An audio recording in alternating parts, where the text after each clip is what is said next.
UCLA beat Michigan State 63-61 last night at Poly Pavilion. The winning shot was hit by Eric Daly Jr., who drove left and threw a left-handed bank shot into the hoop.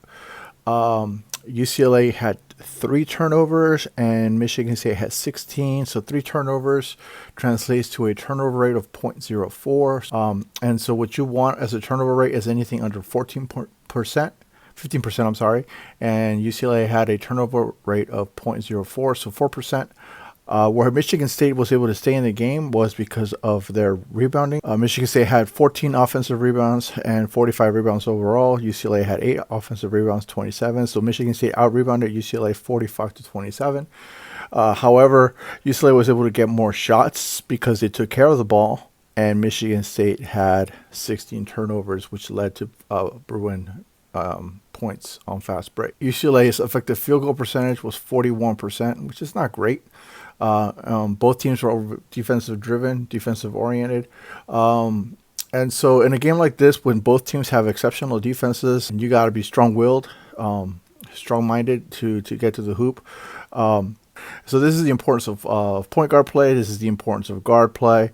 A lot of the turnovers at Michigan State were on fours, where they just threw the ball out of bounds, or players didn't catch the ball.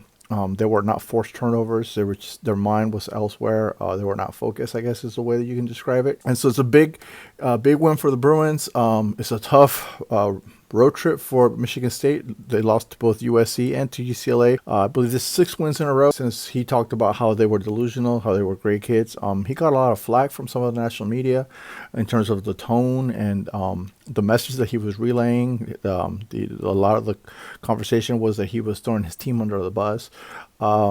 But I think he was speaking the truth, right? Given what's happened since that has taken place. I mean, it's putting his team and holding them accountable and just being honest.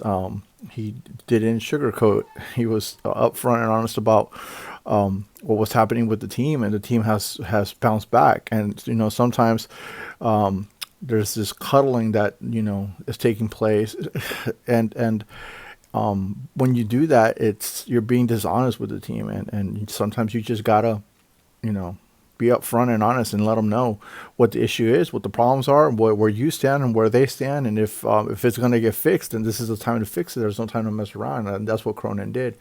And again, people did not like his message, did not like his tone. They felt like he was throwing the team under the bus, but the team was resilient. The team has bounced back, and they've won 6 wins against some tough opponents. They beat Wisconsin, they beat Oregon, they beat Michigan State. Those are not easy opponents. Those are tough opponents in the Big Ten. So it just goes to show, as a coach, you got to find a way to motivate your players. You do a lot of different ways to motivate them. Sometimes you try the cuddling effect. Sometimes you try motivational things. And sometimes you just got to be honest with them. And that's what Mick Cronin was. And so this group has bounced back. They have potential. Adaimara is a player that keeps standing out for the Bruins. Last night it was his passing ability. So for a 7'3" guy, he can really pass the ball. He's really good on the defensive end. I've made a video about him before where I talked about him. I felt like when he was in the game, he was a disturbance, especially in the first half against Michigan State. Keep track of those Bruins, and we'll see what happens with the Big Ten Conference as we come to an end. Remember to follow, like, comment, and take care.